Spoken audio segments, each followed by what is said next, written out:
ओम श्री गणेशाय नमः। श्री आशुतोषाय नमः। श्री हरिवंश पुराण हरिवंश पर्व पांचवा अध्याय। पृथु का उपाख्यान, वीन का अत्याचार करके नष्ट होना और पृथु का जन्म तथा चरित्र। वैशंपायन जी कहते हैं, राजन, प्राचीन काल की बात है। धर्म के रक्षक अत्रि के वंश में एक प्रजापति उत्पन्न हुए जिनका नाम था अंग। वे अत्रि के ही समान प्रभावशाली थे।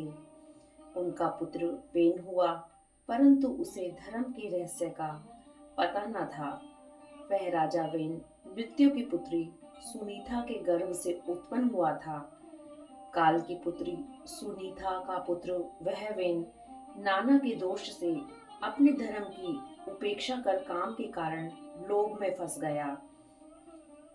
वह राजा धर्महीन मर्यादा को स्थापित करने लगा और वेदोक्त धर्मों का उल्लंघन कर अधर्म में फंस गया।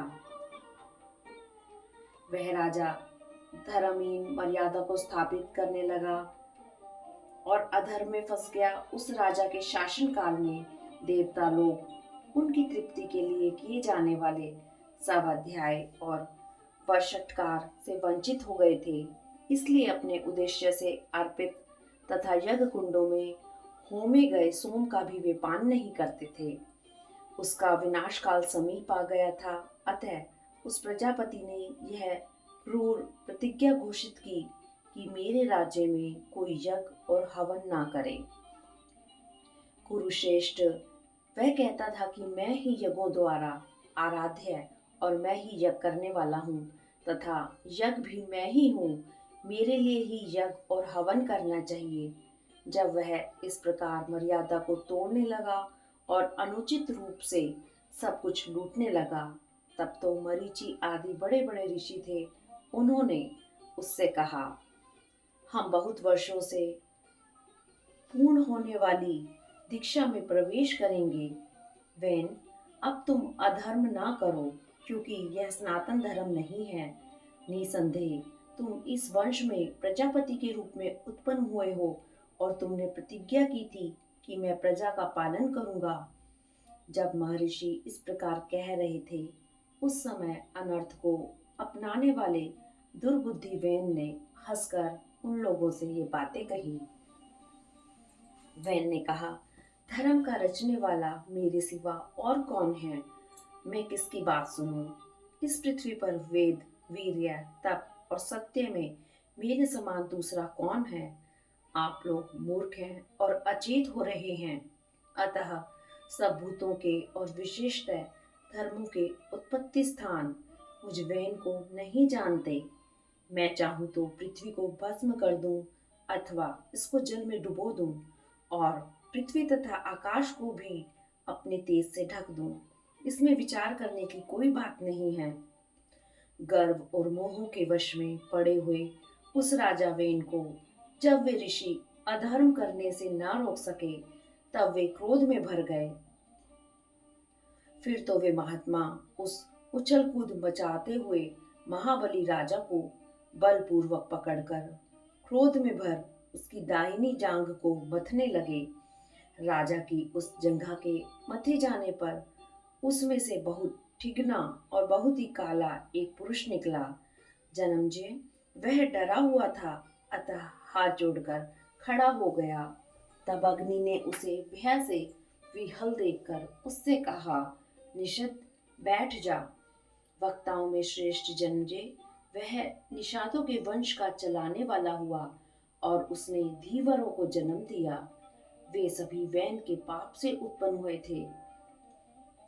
इन धीवरों के अतिरिक्त और भी जो विंध्या में रहने वाले तुषार, तुम्बर तथा अधर्म से प्रेम करने वाले वनवासी गोंडगोल आदि हैं, इन सबको तुम वैन के पाप से उत्पन्न हुआ समझो।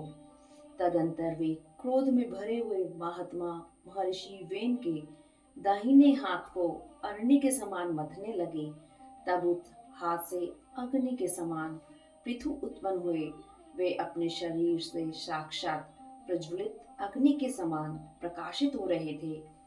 महायशस्वी पृथु हाथ में धनुष और बाण को धारण किए हुए और रक्षा के लिए महाकांतिवान कवच और दिव्य बाणों को धारण किए हुए ही उत्पन्न हुए।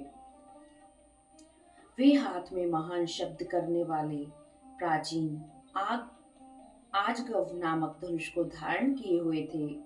महाराज, उनके उत्पन्न होने पर सब प्राणी प्रसन्न होकर उनके पास दौड़े आए और वेन स्वर्ग को चला गया। पुरुष व्याघ्र कौरव उस महात्मा सत्पुरुष के उत्पन्न होने पर उस वेन की उन नामक नरक से रक्षा हो गई। उन पृथु का अभिषेक करने के लिए सब समुद्र और नदियां चारों ओर से जल और रत्न लेकर वहां उपस्थित हुई। भगवान पितामह भी अंगिरा के पौत्रों तथा सभी देवताओं के साथ वहां आए और स्थावर जंगम प्राणियों ने भी वहां आकर महाकांतिमान वेन के प्रजापालक पुत्र पृथु का बड़े भारी राज अधिराज पद पर अभिषेक कर दिया। जब धर्म के जानने वालों ने महातेजस्वी और प्रतापी वेन के पुत्र पृथु का राजाओं के आदि राज्य पद पर विधिवत अभिषेक कर दिया, तब उन्होंने पिता द्वारा पीड़ित की हुई प्रजा को अपनी सेवाओं से खूब प्रसन्न किया। इस प्रकार प्रजा से अनुराग करने के कारण उनका राजा नाम पड़ गया। जब ये समुद्र पर चलते थे तब जल स्तंभित हो जाता था और जब ये आकाश में चलते थे तब पर्वत इनके लिए मार्ग छोड़ देते थे। इस कारण इनके रथ की ध्वजा वृक्ष आदि से कभी नहीं टूटती थी। उनके शासनकाल में पृथ्वी बिना जोते हुए ही अन्न देती थी। चिंतन मात्र से ही अन्न तैयार हो जाते थे। गोएं कामधेनु के समान सब कामनाओं को पूर्ण करती थी और वृक्षों के पत्ते पत्ते में मधुर रस भरा रहता था। इन्हीं के काल में पितामह के शुभ यज्ञ में सोम को निकालने के दिन सोम का अभिषेक करते समय अर्थात रस निकालने के लिए सोमलता को कूटते समय महाबुद्धिमान सूत की उत्पत्ति हुई। तदंतर उसी महायज्ञ में बुद्धिमान मागध प्रकट हुआ।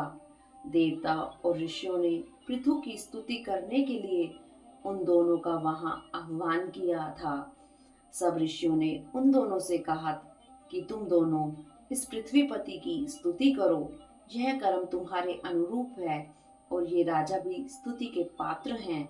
उस समय सूत और मागध ने उन सब ऋषियों से कहा, हम अपने कर्मों से देवता और ऋषियों को प्रसन्न करेंगे, परंतु ब्राह्मणों, इन तेजस्वी राजा के कर्म लक्षण और यश को तो हम जानते ही नहीं, जिससे इनकी स्तुति करें। तब ऋषियों ने उन्हें यह कहकर स्तुति कार्य में नियुक्त किया कि तुम दोनों इनके भविष्य में होने वाले गुणों का उल्लेख करते हुए स्तवन करो। उन्होंने वैसा ही किया। सूत और मागध ने जो जो कर्म बताए उन्हीं को महाबली पृथु ने पीछे से पूर्ण किया। सूत और मागध ने राजा पृथु की स्तुति इस प्रकार आरंभ की। ये नरेश्वर सच्ची प्रतिज्ञा करने वाले, सत्यवादी, दान देने वाले, लक्ष्मीवान और विजयी हैं। ये क्षमा करने वाले, पराक्रमी तथा दुष्टों का शासन करने वाले हैं।